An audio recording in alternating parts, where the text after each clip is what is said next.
Mirpur test জয়ের পর সংবাদ সম্মেলনে একেবারে খোশ মেজাজে দেখা গেল বাংলাদেশের অধিনায়ক নাজমুল হোসেন শান্তকে। পাকিস্তানের অধিনায়ক শান মাসুদের প্রেস কনফারেন্স শেষ হওয়ার অপেক্ষায় বসে থেকে হাসি মজায় সময় কাটান তিনি। পুরো সময়টা যেন ছিল একেবারে রিল্যাক্স মোডে। ম্যাচ শেষে শান্ত জানান, ইনিংস ঘোষণা ছিল ম্যাচের সবচেয়ে বড় টার্নিং পয়েন্ট। আর সেই সিদ্ধান্ত নেওয়ার সময় তারা ভেবেই নিয়েছিলেন 267-68 রানের লক্ষ্য যথেষ্ট হবে জয়ের জন্য। সেই বিশ্বাস নিয়েই বাংলাদেশ আক্রমণাত্মক মানসিকতা নিয়েই মাঠে নামে।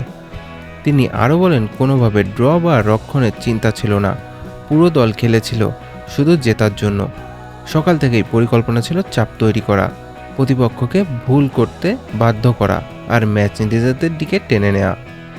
শেষ সেশনে যখন পাকিস্তানের দরকার ছিল বড় রান, তখনই জ্বলে ওঠে নাহিদ রানা। 5 উইকেট শিকার করে ম্যাচের মোড় ঘুরিয়ে দেন তিনি, আর বাংলাদেশ পেয়ে যায় এক ঐতিহাসিক টেস্ট জয়।